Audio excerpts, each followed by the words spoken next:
When I say everything should be determined by a market, people oftentimes get decisively irrational. You know, you can feel it with like a pause, or maybe they squint a little bit, or they go or they may even mutter something passive aggressive like there's more to life than money, and don't be so naive about human nature, or something like that.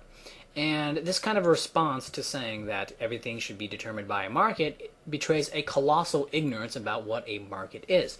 Because, well, what is a market? Well, there's a market of bananas. You have people supplying bananas and people demanding bananas.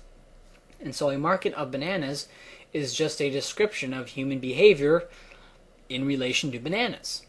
And you can replace bananas with anything. And when you do this, what you discover is that a market is simply the interaction of individuals in relation to the goods and services they produce. And the production of stuff, or provision of services, itself is just the interaction of people. And what I mean by this is that people interact with each other in order to produce bananas. And a market is an interaction between this production and consumption, this supply and demand. And then a market can very simply be defined as nothing more than the interaction between people. So when I say everything should be determined by the market, I'm simply saying that everything should be provided and determined by the interaction of people with each other and, you know, the material resources that they use.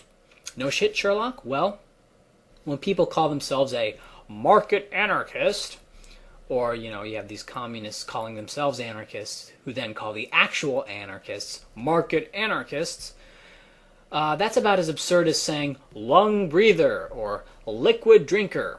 Right? You cannot accept or deny a market any more than you can accept or deny gravity. I mean, you can say that you deny a market and you can impose a totalitarian dictatorship on a bunch of people, but that's not going to eliminate market forces, right? You'll just have a supply and demand for, you know, political favors.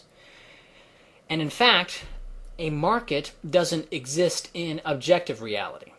It does exist, but it is a completely subjective concept. It is nothing more than a model of the world. So it exists as a model of the world. Now this model is formed based on objective reality and is an attempt to explain reality without having to calculate the actions of every single person in the world.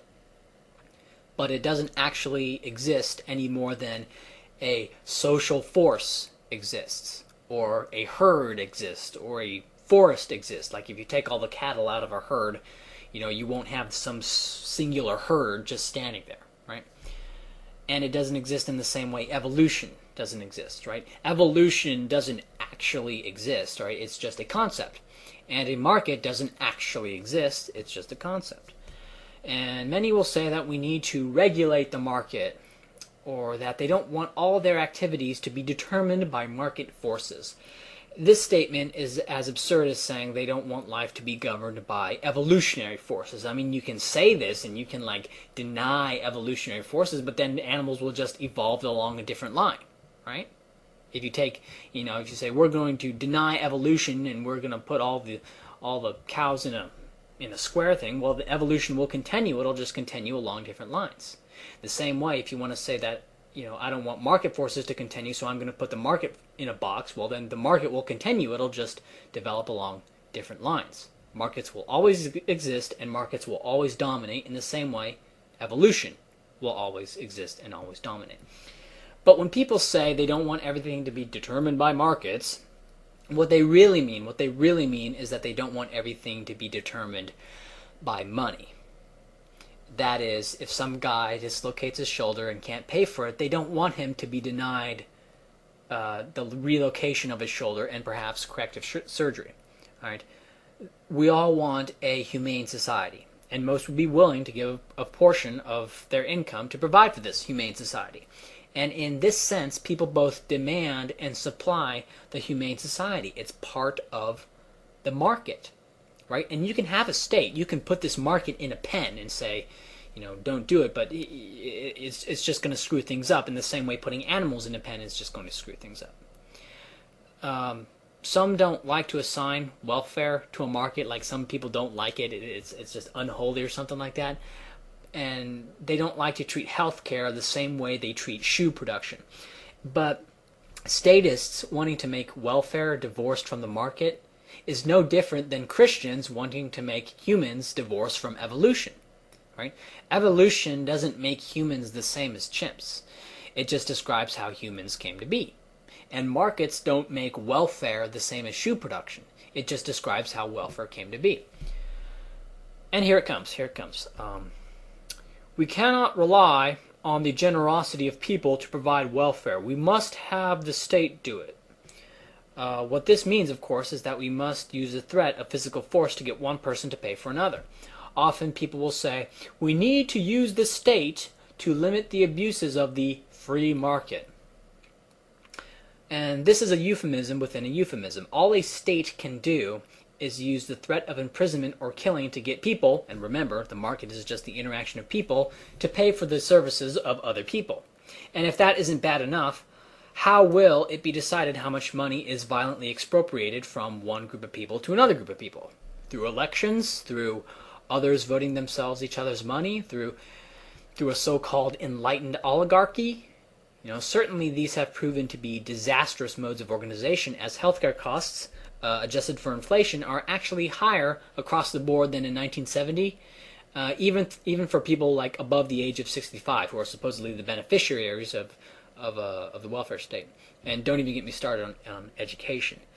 And you can go into depth about why these things fail, but the real answer is a lot simpler than that. They are not based on people choosing and figuring out how to provide these things on an individual level, also known as the free market. When you have a problem, you try things, you make mistakes, and you try new things. It's the scientific method that we use to solve every problem in our life. But this does not happen when a government, quote, solves, close quote, a problem.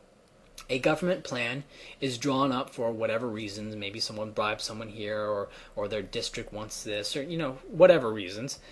And then it gets violently imposed upon everyone else. And yes, there may be some occasional elections, but seriously.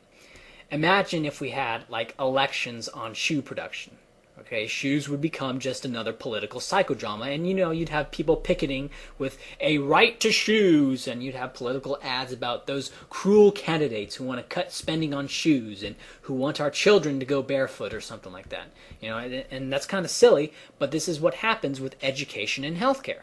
All right, and it's all because there's a general ignorance about markets.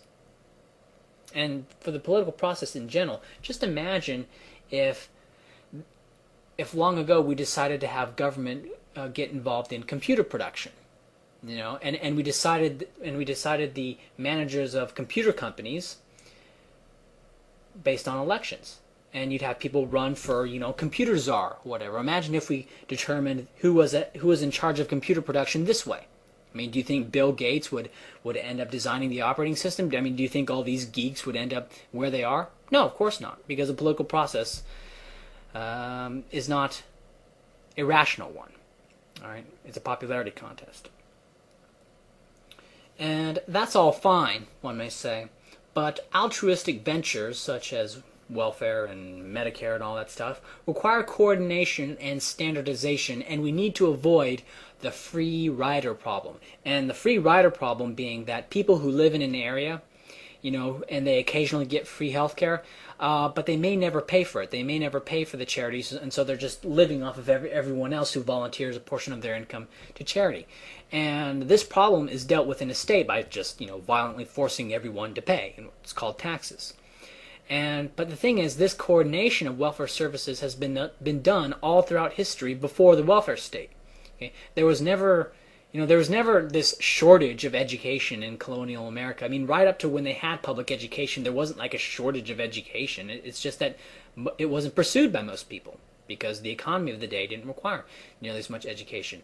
And I would be very surprised if poor people have easier access to health care relative to everyone else in 1970 when government was far lower. In fact, I would be interested if the bottom 10% had greater access to healthcare in absolute terms in 1970 than today.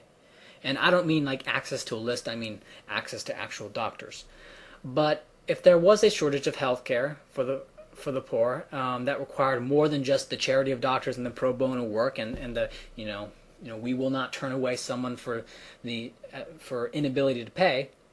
If there was still a shortage, even with Doctors Charity, and people demand that the poor receive health care, like everyone in society wanted the poor to get health care, then people can add additional fees to the homeowners association, right? That is, part of the contract to buy or sell a home is an agreement to set aside a portion of your income to help the poor in whatever way.